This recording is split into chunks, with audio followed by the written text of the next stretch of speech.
What's up, guys? That's what we're reading. Horton Hatches the Egg. Horton Hatches the Egg. It's time to read by Dr. Seuss. I absolutely love this story. You will find out soon. Sighed Maisie, a lazy bird hatching an egg. I'm tired and I'm bored, and I've got kinks in my legs from sitting, just sitting here day after day. It's work, how I hate it. I'd much rather play. I'd take a vacation, fly off for a rest. If I could find someone to stay on my nest. If I could find someone, I'd fly away. Free.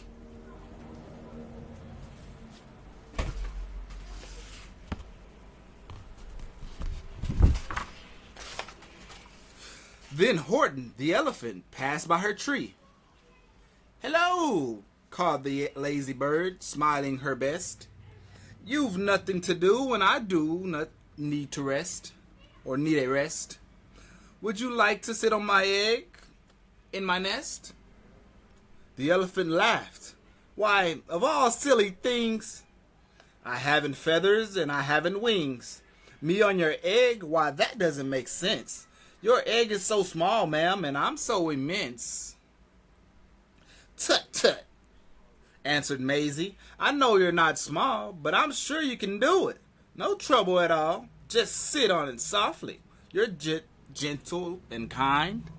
Come, be a good fellow. I know you won't mind." "I can't," said the elephant. "Please," begged the bird. "I won't be gone long, sir. I give you my word. I'll hurry right back. Why, I'll never be missed." "Very well," said the elephant. "Since you insist. You want a vacation? Go fly off and take it. I'll sit on your egg and I'll try not to break it. I'll stay and be faithful. I mean what I'll say." "Toodaloo," sang out Maisie and fluttered away. I ain't show y'all all the pictures because you can check it out. Go buy it at your local bookstore. You'll read it. The first thing to do," murmured Horton. "Let's see. The first thing to do is to prop up this tree and make it much stronger. That has to be done before I get on it. I must weigh a ton."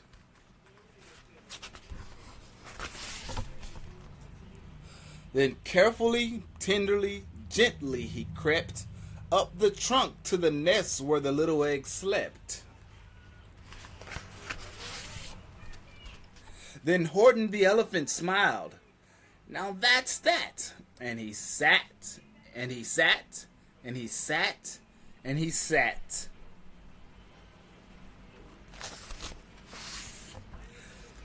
And he sat all that day, and he kept the egg warm.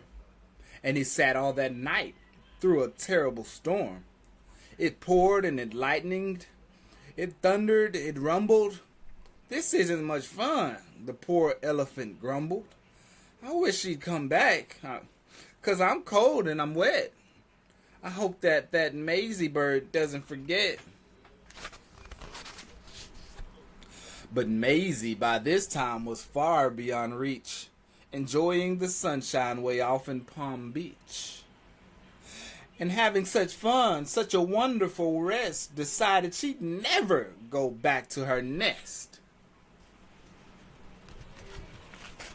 That's not good. So poor Horton sat there the whole winter through. And then came the springtime with troubles anew. His friends gathered round and they shouted with glee, "Look! Horton the elephant's up in a tree!" They taunted, they teased him, they yelled, "How absurd! Old Horton the elephant thinks he's a bird!" Look at this page. Look at Horton's face. That boy angry. And he persisted. They laughed and they laughed. Then they all ran away. And Horton was lonely. He wanted to play. But he sat on the egg. And he continued to say, I meant what I said and I said what I meant. An elephant's faithful 100%. No matter what happens, this egg must be tended. But poor Horton's troubles were far, far from ended. For while Horton sat there, so faithful, so kind, 3 hunters came sneaking up softly behind. He heard the men's footsteps. He turned with a start. 3 rifles were aiming right straight for his heart. Did he run? He did not. Horton stayed on that nest. He held his head high and he threw out his chest. As much as to say, and he looked at the hunters as much as to say, but I won't run away. I meant what I said and I said what I meant. An elephant's faithful 100%. But the men didn't shoot. Much to Horton's surprise, they dropped their 3 guns and they stared with wide eyes. Look, they all shouted, can such a thing be? An elephant sitting on top of a tree? It's strange, it's amazing, it's wonderful, new.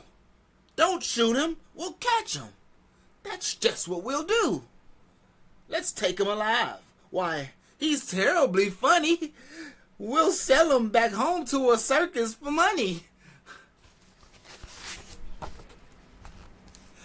And the first thing he knew, they had built a big wagon with ropes on the front for the pullers to drag on. They dug up his tree and they put it inside, with Horton so sad that he practically cried. We're off, the men shouted, and off they all went, with Horton unhappy 100%.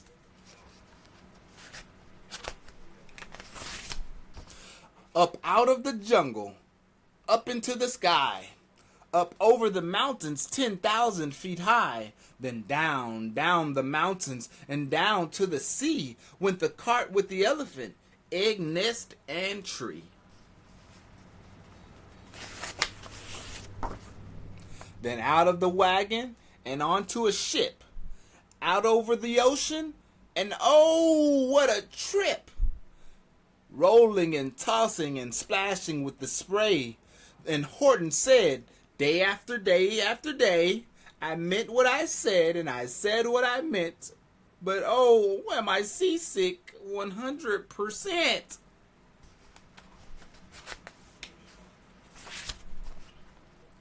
And after bobbing around for 2 weeks like a cork, they landed at last into the town of New York. All ashore, the men shouted, and down with a lurch went Horton the elephant, still on his perch, tied onto a board that could just scarcely hold him.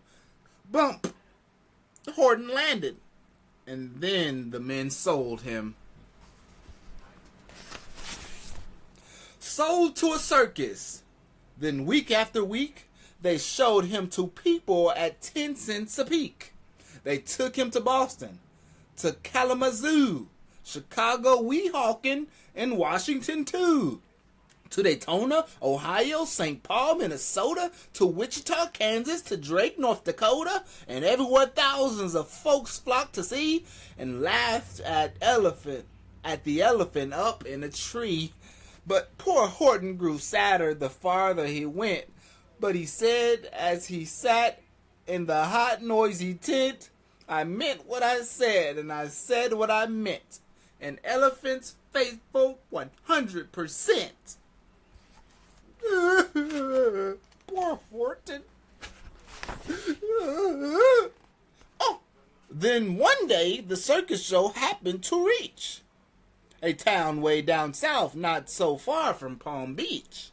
And darling, a long way up high in the sky of who, of all people, should chance to fly by, but that old good-for-nothing bird, Runaway Maisie, still on vacation and still just as lazy. And spying the flags, the tent just below, she sang out, "What fun! Why, I'll go to a show!"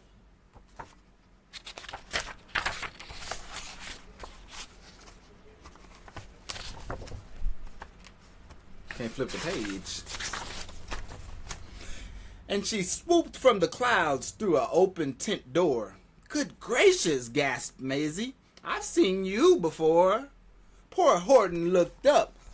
With his face white as chalk, he started to speak, but before he could talk, there rang out the noisiest ear-splitting squeaks from the egg that he'd sat on for 51 weeks. A bumping, a thumping, a wild, alive scratching.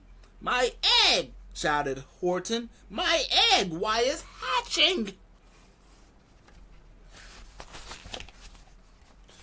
"But it's mine!" screamed the bird when she heard the egg crack. The work was all done, now she wanted it back. "It's my egg," she sputtered. "You stole it from me. Get off of my nest and get out of my tree." Poor Horton backed down with a sad, heavy heart.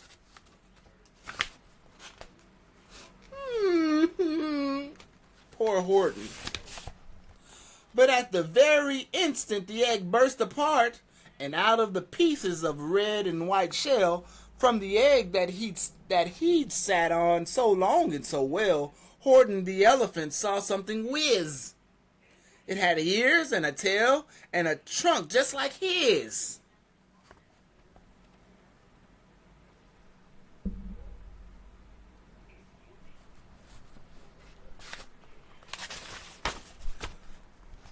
And the people came shouting, "What's all this about?"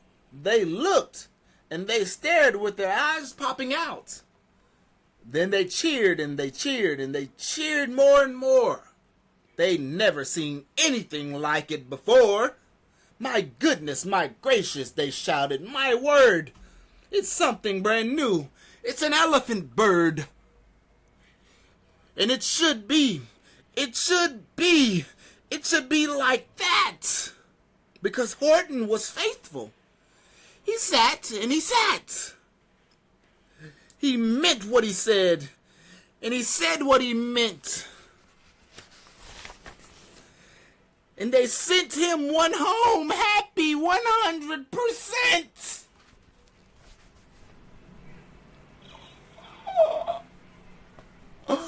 I think that's a wonderful tale. Horton Hatches the Egg. Hey, if you love that story like I love that story, show love in the on the Spotify or wherever you show it. If you love that story like I love that story, I love that story. Cause man, look at Horton get that dub. W's in the chat, baby. W's in the chat for the Horton the elephant, baby. Woo! Clap it up, gang. Clap it up. Clap it up, gang. W's in the chat. W's in the chat. Thank you y'all for tapping in, man. Check out the yeah, we icy. So I said.